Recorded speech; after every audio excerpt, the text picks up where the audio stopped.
warahmatullahi wabarakatuh.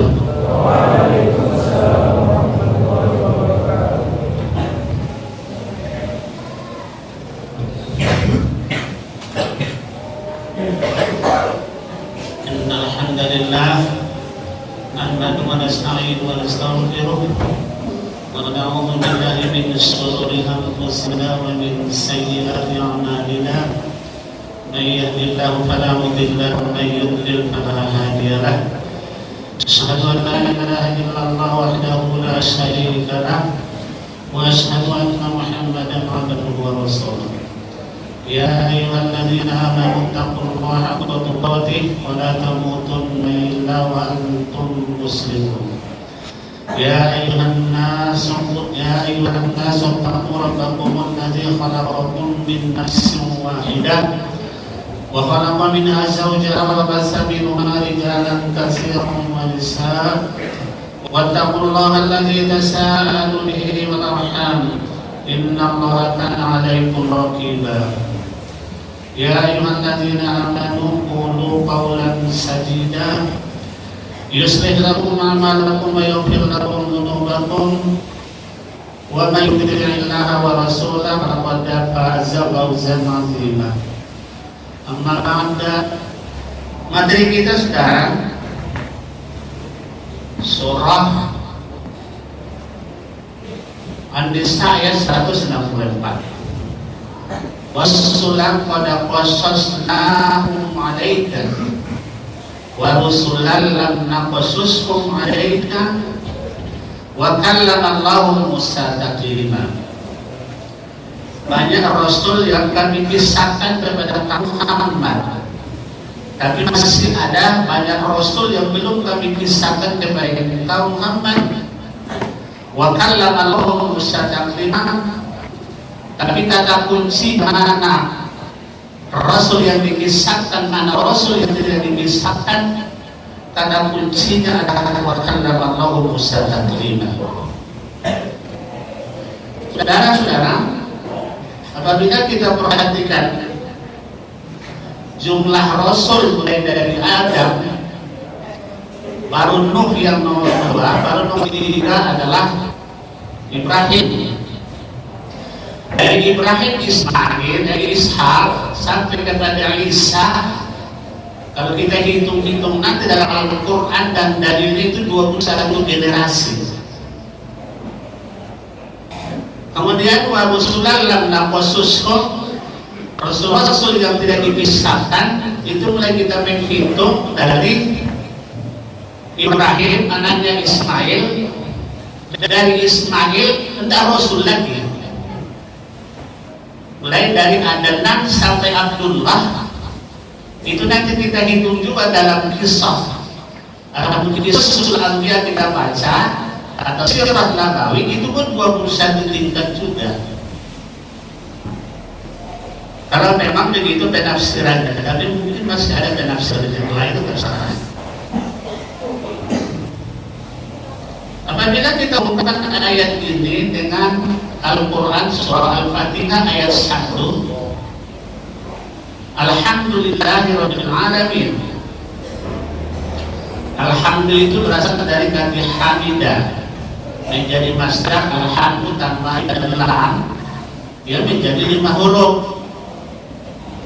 Makanya Al-Quran yang dimulai dengan Alhamdulillah itu 5 surah. Al-Fatihah yang pertama, yang kedua surah Al-An'am, kemudian yang ketiga adalah surah Al-Kahfi, yang keempat adalah surah Sabah, kemudian yang kelima adalah surah Fatir. Yang ke-9 langsung dalam ayat itu 2 surah, yaitu surah An-Nahl ayat 30 dan surah Hud ayat 42. Innahu min Sulaiman wa innahu bismillah. Bismillahirrahmanirrahim 19 huruf. Demikian juga Bismillahirrahmanirrahim wa Musa'ab 19 huruf. Makanya surah Al-Quran itu 114. Surah yang terakhir adalah Nas, ayat yang ke-6, 114 dibagi 6 itu 19. Makanya bismillah dalam Al-Quran maunya 114, 2 yang tidak dapat surah tapi 2 menjadi ayat, yaitu surah Al-Baqarah, surah Al-Fatihah dan surah Barokah. Lahang dulu berasal dari kata Hamidah, diambil dari nama Nabi menjadi Ahmad. Apakah kurangi saja alifnya dari awal? Ahmad itu isim tabdil, paling banyak memuji Tuhan. Makanya sampai-sampai Nabi itu adalah bengkak kakinya kalau sholat sunat. Tidak bengkak gara-gara yang lain, kadang-kadang. Kemudian baru namanya Muhammad, dari kata dia juga, tapi dia adalah isim maf'ul, orang yang paling baik pujiannya. Oleh karena itu, Nabi yang pertama adalah Adam, dimi'rajkan oleh Allah sampai langit yang ke-7 untuk mengambil salat alhamdulillah itu, dan seterusnya. Tapi Nabi Muhammad diisrakan dari mi'raj sampai indah sidratil muntaha. Berarti Nabi yang pertama mi'raj, Nabi yang terakhir. Mari kita ikuti di mana letak sejarah daripada Adam itu mi'raj. Itu terdapat pada surat Baqarah ayat 29.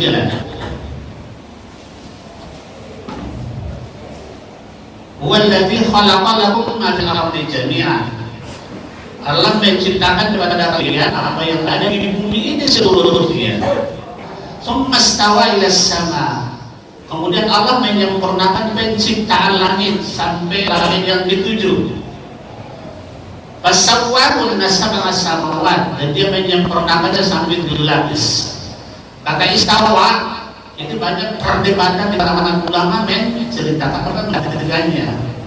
Untuk mengedengakannya adalah khatul istiwa, garis ekuator dunia ini pertengahan. Berarti pertengahan itu adalah menyempurnakan. Fasawwahun menjadi isim apa? Fi'il wajib hakala.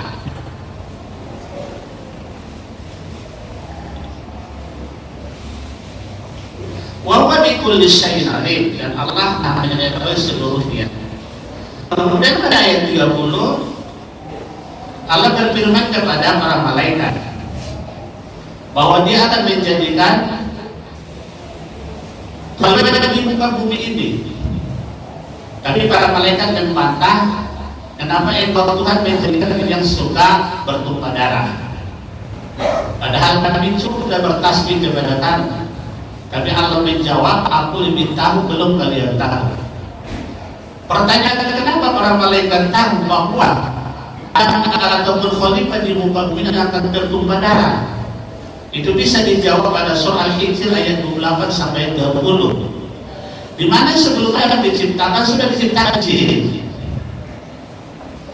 Kemudian jin dan manusia punya roh. Berarti yang menghembuskan roh daripada iblis atau setan dan jin ini tentu malaikat juga, yaitu malaikat Jibril. Makanya Jibril dan malaikat yang lain tahu bahwa Adam yang akan diciptakan itu adalah orang yang bertumpah darah dengan setan. Tapi Allah menyatakan, aku tahu, kalian belum tahu. Makanya pada ayat 31 Allah mengajari Adam semua asma dan nama-nama yang ada di bumi ini segalanya. Kemudian setelah dia jadinya, maka benda-benda tadi disuguhkan kepada para malaikat. Tahu mereka atau tidak nama-namanya? Ternyata mereka tidak. Dan mereka menjawab ayat 32, qalu subhanallah. Mereka menjawab, maksudnya kalau Tuhan tidak ada yang kami ketahui kalau belum membaca. Inilah kita akan cerita bahwa Nabi Muhammad nanti dimi'rajkan adalah subhanalladzi. Sampai dengan jawaban para malaikat tadi, subhanallah la ilma lana ma'al. Menunjukkan kepada kita apabila kita hubungkan dengan pendidikan saudara, yang paling mudah mengajari orang buat medianya. Kalau tidak ada medianya susah mengajari orang, walaupun tahu di hari itu besok tidak. Seperti kita ujian sekarang, Saya pengawas mata kuliah saya, di antara tanya saya tanya apa yang Anda tulis tadi, nggak tahu lagi Pak katanya. Karena tidak ada media. Kemudian kalau kita memenangkan seseorang dalam pertarungan kompetensi berdasarkan ayat 1 dan 32, yang 3 orang itu harus kita hadapkan, kita ketemu mereka bersama. Siapa lebih pintar mereka, supaya peserta dan pengujinya tidak ada rasa ketidakadilan. Kemudian ayat 33, setelah diajari Adam, maka disuruh Adam untuk mengajarkannya kepada para malaikat dan jin ataupun syaitan tadi. Ternyata mereka tidak tahu. Maka Allah menjawab, ini a'lamu ghaiba samawati wal ardi wa a'lamu ma tubduna wa ma kuntum taktumun. Itu makanya saya bilang tadi pada ayat 30, saya tahu, kalian tidak tahu rahasia langit dan bumi. Menunjukkan kepada kita saudara-saudara, kalau memang seseorang telah kita ajari, yang maunya yang berikutnya sudah kita suruh dia mengajar, supaya jangan ada hilang yang dia ketahui, agar mampu dia mengajarkan apa yang dia tahu. Pada ayat ke-7 ini, maka qulna lil malaika isjudu li Adam. Takutnya dalam Iqra itu adalah jamak. Kalau qulna diartikan jamak, berarti kalau itu banyak. Berarti itu adalah perwakilan. Persoalannya siapakah yang berkata qulna? Itu adalah Nabi Adam, bukan dalam Allah jadi. Apa yang dikatakan oleh Nabi Adam, sujudlah kalian beserta saya sujud. Berarti maksudnya adalah salat. Alhamdulillah, ayat pertama dari Al-Fatihah tadi. Berarti mi'rajnya Nabi Adam segitu sampai dengan ke-7, langsung di situ dipraktekkan ilmu yang dia ketahui. Kita pun saudara-saudara, apabila sudah tahu kita sholat dan segala-galanya yang berkaitan dengan ibadah sholat, kita katakan kepada teman, tapi kita suruh kita berteman dengan dia. Merasa nanti makan dulu seperti itu. Di mana salah kita dan kekurangan kita. Jangan merasa sudah tahu, belum dikasih tahu ataupun belum dinilai oleh kawan-kawan teman kita. Tapi kalau sudah oke, katanya baru oke kita jadi imam di sini. Kalau kita jangan lihat dulu. Ini adalah yang bisa kutip dari ayat ini. Jadi Nabi Adam mengatakan sujudlah kalian dengan saya, berarti sholat berjamaah dengan saya. Karena sholat berjamaah itu adalah sholat yang sangat-sangat dibutuhkan oleh manusia, walaupun yang belum ada dan yang sudah ada. Setelah mereka sujud bersama, terkecuali iblis tidak mau. Memang sampai sekarang pun iblis tak mau sholat. Kata Rasul, apabila ada azan, dia buang anginnya lebih kuat daripada suara azan dan iqamahnya.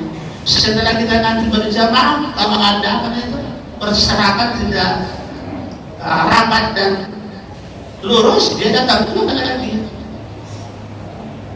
Kemudian setelah itu baru berikan kepada mereka kesenangan, ada jannah. Ini perdebatan sedikit lagi. Al-jannah dari situ katanya al-jannah yang kekal, tidak. Kenapa? Karena jannah yang kekal besok di akhirat itu adalah syaratnya mati dulu, dikubur dulu, baru yang berbahasi lagi, baru kita kekal di sana. Kemudian dalam surga ada apa? Tidak ada larangan. La mamnu'ah, tidak ada larangan pada surah Al-Waqiah ada itu. Sementara ini ada larangan. Wa kula min harabadan haitsu syi'tum la taqrabu hadis sajarah. Setelah itu ayat 36-nya wa idh qulna, turunlah kalian. Berarti yang menurunkan di situ menyuruh adalah malaikat Jibril. Ternyata kenapa Jibril yang menyuruh? Apa yang menyuruh? Turun. Ya karena guru besarnya sudah salah, tapi dikasih taubat. Kemudian pada ayat 43 di sini dijelaskan kepada Bani Israil azkuru ni'mati wasta'inu bis-sabri was-salah.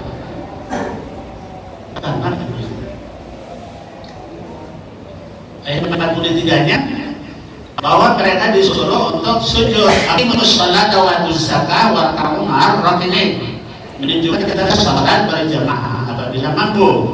Kemudian ayat 43 pada surah Al-Imran Di sini disebutkan juga kepada Maryam, ya Maryam qunuti rabbiki wasjudi perempuan pun berarti nggak ada bedanya dengan laki-laki untuk salat di masjid kalau berdasarkan ayat ini. Demikian kalau lakum bil Qur'an azim wa nafa'ani wa iyyakum bima fil ayatil hakim wa taqabbal minni wa minkum tilawatah innahu as-sami'ul.